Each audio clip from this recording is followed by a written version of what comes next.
Karya kebangkitan Yesus dalam kehidupan orang percaya. Saya ulangi tema ini. Karya kebangkitan Yesus dalam kehidupan orang percaya. Inilah tema untuk segemit hari ini.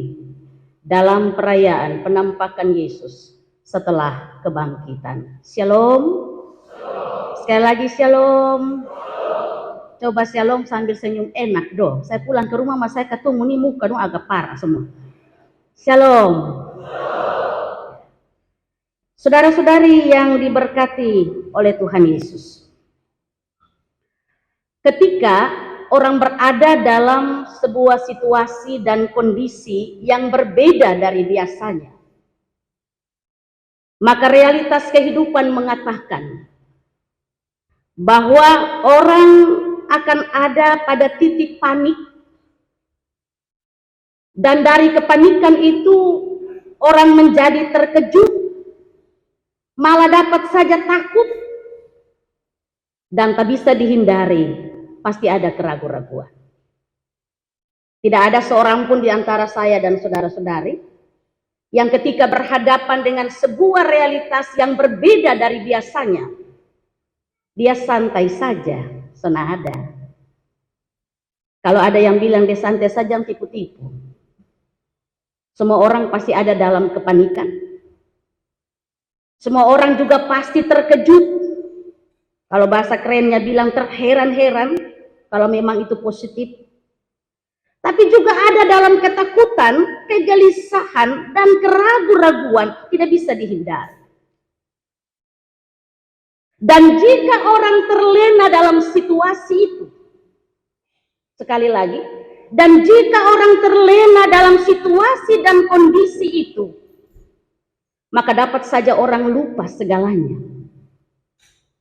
Termasuk lupa sejarah, lupa masa lalu, bahkan dapat saja lupa dirinya sendiri, siapa dirinya. Apalagi lupa apa yang didengar.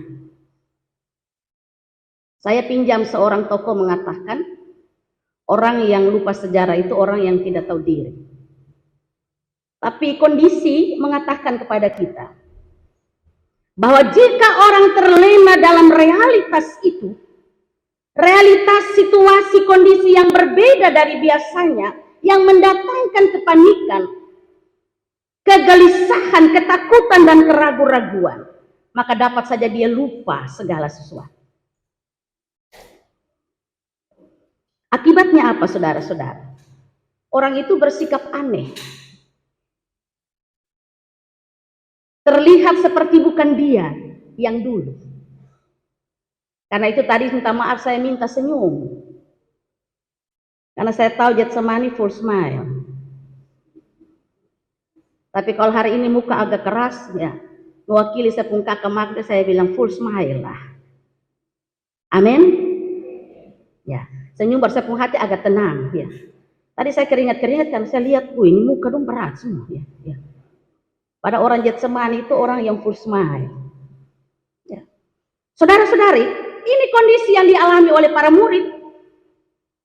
Ketika mereka berada dalam situasi dan kondisi yang sungguh-sungguh mencekam,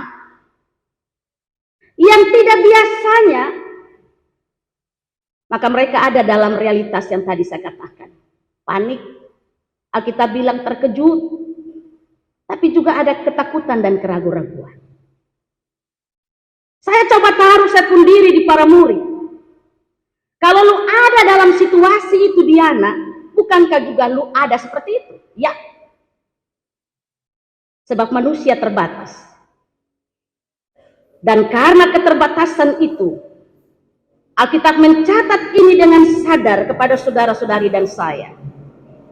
Untuk direfleksikan dalam hidup. Karena itu catatan pertama ini. Bahwa para murid ada dalam situasi itu walaupun mereka sudah bersama dengan Yesus bertahun-tahun dalam karya bersama. Mereka sudah mendengar kabar sukacita itu dari perempuan-perempuan yang menyaksikan orang pertama yang menyaksikan kubur itu kosong. Saya mau bilang, Bapak jangan marah saya. Pulang jo jamu ke Bangka untuk istri.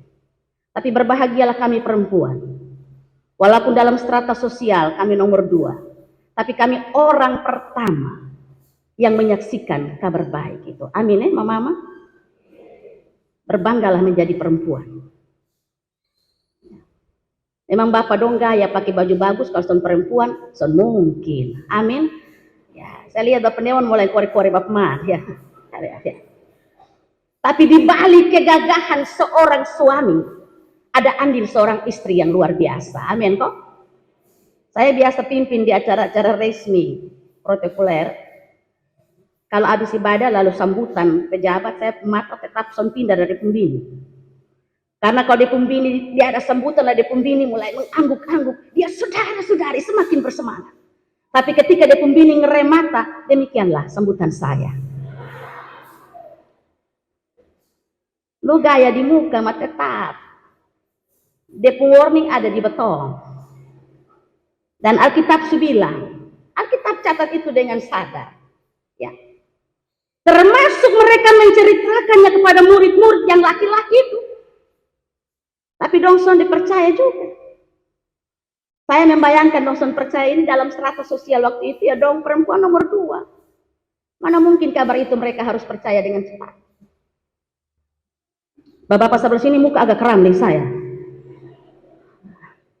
Tapi Alkitab mencatat itu dengan sadar. Ya. Bahkan 2 orang ke Emmaus dalam perjalanan itu Yesus berjumpa dengan mereka. Mereka bercerita, tapi mereka cuma masih ada dalam keraguan-raguan. Murid-murid itu. Dan dalam keraguan-raguan itu Yesus hadir dan menyampaikan salam damai sejahtera. Tapi mereka juga belum kenal, masih bilang itu hantu. Yesus menunjukkan bekas paku pada kaki dan tangan, tapi juga belum terbuka mata iman mereka. Bahkan sampai Yesus minta makan, dan dia makan sepotong ikan goreng. Murid-murid juga belum terbuka mata. Alkitab catat itu dengan sadar. Dan dalam konteks itu, sebagai seorang guru yang luar biasa bagi murid-muridnya, yang telah hadir sebagai Allah yang hidup, maka Alkitab mencatat dia membuka mata murid-muridnya sehingga mereka mengerti. Padahal itu dia sudah sampaikan dalam perjalanan bersama waktu itu, disampaikan dalam kitab-kitab nubuatan nabi-nabi sampai kepada Mazmur, kitab Taurat dan lain. Tapi sekali lagi, dalam keterbatasan sebagai manusia, dalam situasi yang mencekam dan berbeda dari biasanya, itulah representatif dari manusia yang terbatas, yang tidak sanggup menyelami, tidak sanggup mengingat, dan Tuhan tahu itu. Karena itu Tuhan pulihkan mereka dalam kisah yang kita bacakan. Saudara-saudari yang diberkati Tuhan, memang mengenal Yesus itu bukan soal waktu, berapa lama ada bersama. Saya mencatat ini dengan sadar sebagai pendeta. Nyatanya, ada dalam perjalanan dengan Yesus bertahun-tahun, tapi ketika Yesus menjalani jalan penderitaan, semua murid di mana? Fuik. Dan sekali lagi Alkitab catat dengan sadar. Murid laki-laki dong fuik semua.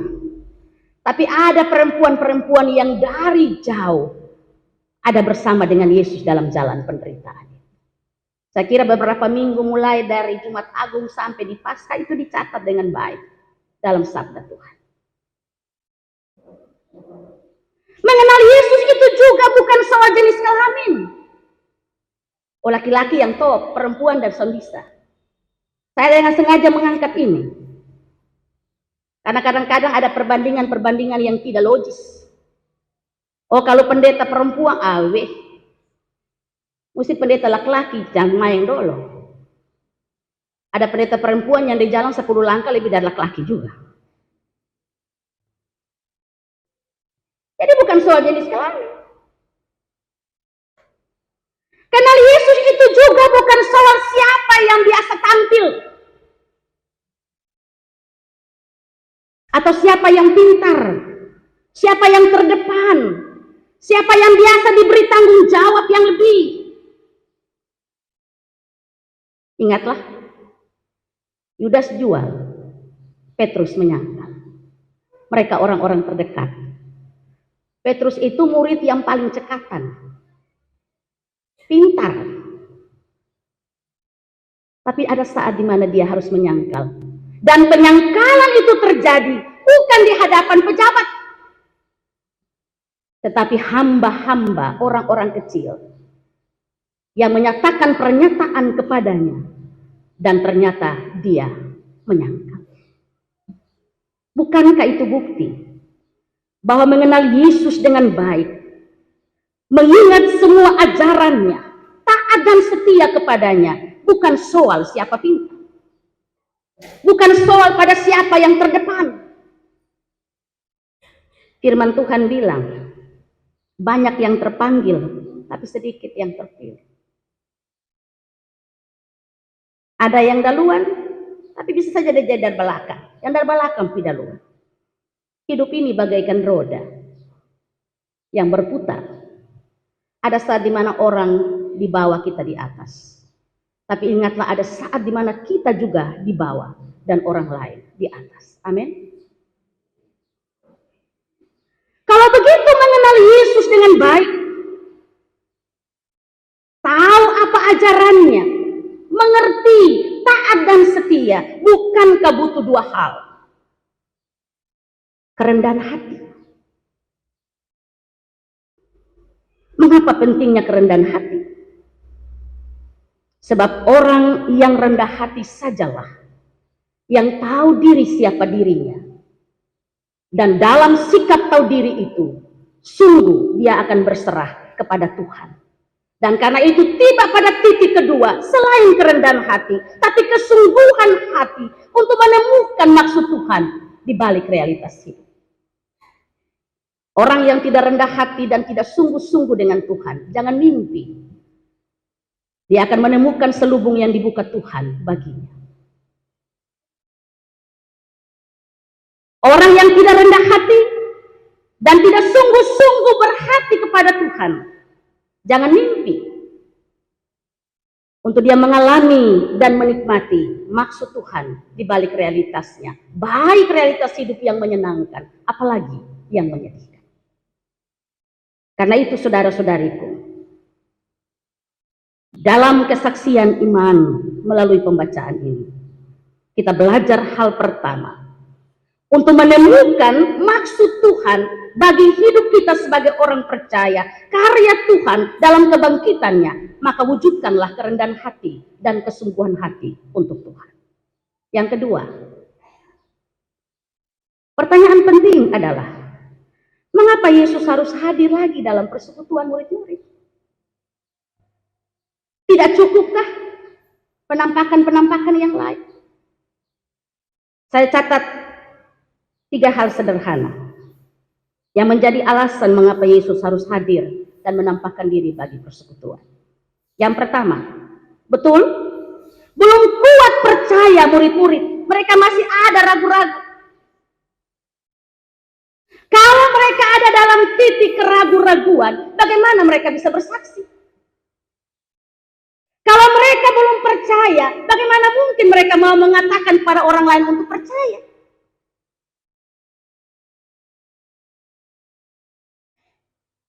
Kadang-kadang orang bilang, oh lu sendiri, saya belum percaya, mau lu paksa betul percaya. Tapi juga di sisi lain, Yesus hadir dalam persekutuan murid-muridnya untuk menguatkan mereka, menguatkan persekutuan yang siap bersaksi keluar. Sebab ketika realitas penderitaan itu dijalani, mereka tercerai-berai.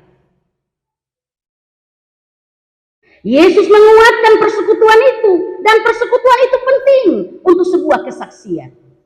Betul, sebagai orang percaya masing-masing orang bertanggung jawab untuk bersaksi. Tapi bukankah kekuatan persekutuan untuk bersaksi juga itu jauh lebih penting? Amin. Saya membayangkan ini, kalau saya bercerita kepada orang lain tentang Yesus, itu hal yang luar biasa.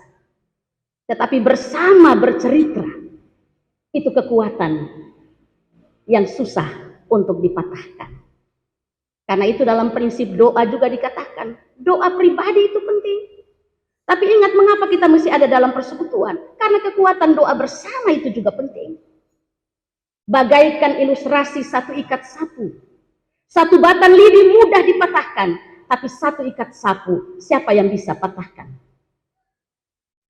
Yesus tahu bahwa itu kebutuhan murid-muridnya dalam situasi seperti itu. Karena itu saudara-saudara, merefleksikan apa yang Yesus buat, karya kebangkitan yang Yesus buat bagi murid-murid, menjadi bagian persekutuan kita orang percaya zaman kini.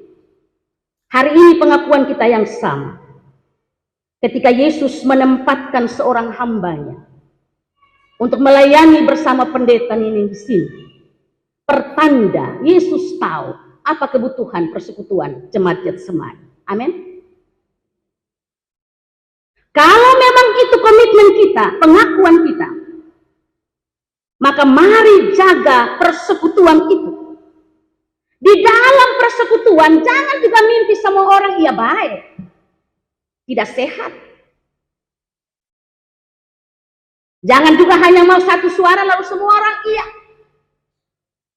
Persekutuan yang tidak sehat dan tidak bertumbuh. Tapi justru di balik kepelbagaian itu kekayaan. Dan saat kita berbeda, ketika ditarik benang merahnya untuk sebuah keputusan itu adalah matang. Karena itu lihatlah kepelbagaian dan perbedaan bukan sebagai alasan pemecah, tapi dia adalah kekuatan, kekayaan bersama yang Tuhan beri untuk membangun hidup persekutuan ini. Amin Bapak Mama. Amin. Karena itu dalam persekutuan pasti ada yang kurang dan ada yang lebih. Kalau yang lebih juga mesti rasa-rasa diri untuk yang kurang. Jangan selalu mesti dia lebih, sedangkan orang lain ada kurang di situ.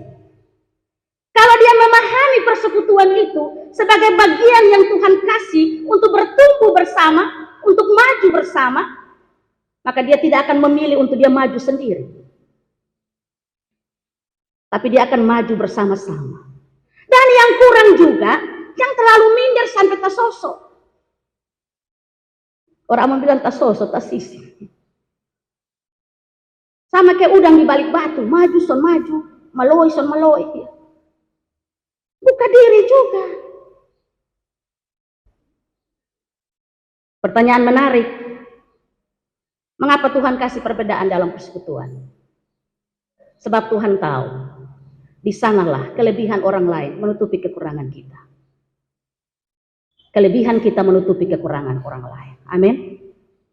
Amin. Saya percaya, saya dan Pak Wasek ada di sini, kami anak jemaat Getsemani.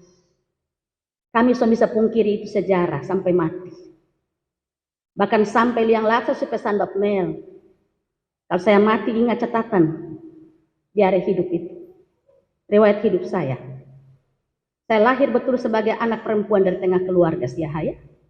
Tapi saya lahir sebagai pendeta dari jemaat Getsemani Tarustin. Jangan lupa catat itu. Karena kalau bulu pada anak-anak budong tanggung di pendosa. Mengapa kami lahir? Pak Wasek ada di kantor, saya di kantor. Kami semua ada bergumul dengan pelayanan. Kami lahir di sini. Dan kami tahu dari persekutuan yang kuat itu, anak-anak itu terlahir dan bertumbuh dan bertumbuh dan bertumbuh. Karena itu, yang sampai esok-esok ada yang orang bilang untuk saya, kalau bilang Diana, Getsemani kas lahir seluruh. Lu dan Pak Wasek lahir dari Getsemani. Kosong bertumbuh, tapi mengapa persekutuan menjadi rapuh? Doa kami berdua sepanjang hidup ini, kami dua diskusi sebelum datang sih. Tuhan menumbuhkan jemaat ini dalam persekutuan yang indah. Sebab Tuhan bilang dalam firman-Nya, ke dalam persekutuan yang rukun dan damai, kesanalah dia perintahkan berkat. Dan berkat hari ini adalah Mama Pendeta Magdel hadir di Getsemani. Amin. Tepuk tangan untuk berkat Tuhan yang luar biasa. Bersama pendeta muda yang kreatif, Pendeta Nini. Berilah ruang dan tempat itu, supaya dunia pun menyaksikan bahwa sungguh-sungguh dari kepelbagaian yang ada, kekuatan untuk membangun pelayanan Tuhan. Karena itu, jauhkanlah kesombongan. Tapi jauhkanlah juga rasa minder yang berlebihan. Padukanlah kekayaan dan kekurangan itu menjadi milik bersama dalam Tuhan untuk membangun, dan dunia menyaksikannya. Amin. Yang terakhir sudah. Poin yang terakhir. Saudara-saudariku, kita bersyukur. Saya semua amin penelpon bilangnya amin karena ya. Kita bersyukur bahwa Yesus adalah Tuhan yang hidup. Kita iman. Banyak orang pun Tuhan, tapi dong mati-mati terus. Kita bersyukur kita pun Tuhan hidup. Dan di balik rasa syukur itu, kita memahami bahwa Yesus yang hidup itu tidak terbatas pada ruang dan waktu manusia. Tidak bisa dibentengi oleh ruang dan waktu manusia. Dia ada di masa lampau, di masa kini, dan nantinya di masa depan. Yesus yang hidup, kebangkitannya, kehidupan yang dia alami, memberi warna bagi kehidupan orang-orang yang percaya kepadanya. Karena itu saudara-saudari, dalam nats pembimbing tadi bilang, kamu adalah saksi. Tidak hanya untuk kami pendeta, tapi juga untuk kita semua. Sekali lagi, tidak hanya untuk pendeta, tapi untuk kita semua. Kamu adalah saksi dari segalanya. Saudara-saudari, biarkan kebangkitan Yesus itu, kehidupan Yesus itu, memberi warna bagi kebersamaan kita. Memberi warna dalam setiap kesaksian kita sebagai orang percaya, baik pribadi, rumah tangga, maupun persekutuan. Saya mau tutup ini khotbah. Berikanlah kesaksian yang betul-betul dunia tahu siapa Yesus yang hidup itu. Minta maaf, semoga tidak di Getsemani. Semoga tidak ada di Getsemani. Percayalah setiap waktu itu ada jemaat tamu yang datang gereja. Suka atau tidak suka, setuju atau tidak setuju, pasti ada jemaat tamu yang datang bergereja. Karena itu jagalah rasamu, jagalah ekspresimu, jagalah katamu dan tindakanmu supaya bisa berbuah kesaksian yang baik. Saya harus kasih tahu ini di tempat lain. Kalau ada jemaat yang datang, dia pun sepatu dompung karet sudah lepas, dia jalan dan bunyi tok tak tok tak, tak usah bakore kok, tak usah. Ya. Waktu dia pun sepatu berbunyi, mestinya berdoa, Tuhan, jadikanlah aku berkat untuk dia. Apalagi kore di kawan sebelah berbilang, sepatu belum habis kredit. Itu terjadi, saya kasih tahu. Tapi semoga di Getsemani sonde. Supaya orang baru yang datang gereja, oh yoy. Nah yang pakai sepatu, dong tahu kalau sepatu pun sol sudah lepas, tak usah pas men. Kau datang sudah terlambat, jadi di belakang saja tuh, atau di luar, di teras. Ini sonde, tampil perdangan dari muka sampai sini. Menjadi titik perhatian semua orang. Jadi yang datang bikin gaduh juga berdosa, yang lihat juga berdosa dengan itu ekspresi. Kalau itu terjadi, di manakah kesaksian itu kepada orang lain? Sekali lagi minta maaf, tapi semoga tidak ada di Getsemani. Amin kok? Ya. Kayaknya di luar yang kuat, sabda ini terlalu kuat. Amin kok? Tuhan berkati. Bila perlu yang kurang, yang lebih kasih tambah. Yang kurang juga belajar untuk tidak jadi benalu. Dengan spirit dari lebih kasih, belajar untuk bertumbuh. Supaya di sanalah ada damai sejahtera. Sebab Yesus yang hidup, ketika dia berjumpa dengan persekutuan, dia bilang, salam damai sejahtera. Pulanglah dalam damai sejahtera Tuhan. Jadilah saksinya. Karena dia bilang, suka atau tidak suka, saya dan saudara-saudari, kamu adalah saksi dari semuanya ini. Tuhan berkati kita. Selamat melayani Mama Magdel. Saya biasa panggil Susi, karena ini senior. Semoga relasi dengan Mama Nining sebagai kawan sekerja Allah. Saya tidak ragu, karena Mama Nining biasa dengan beberapa pendeta di Momere. Dalam relasi cinta kasih, dua orang persekutuan menjadi teladan bagi jemaat dalam persekutuannya. Tuhan berkati, Tuhan menolong dalam seluruh karya pelayanan. Amin. Solo Bapak Jack Lulu Poro.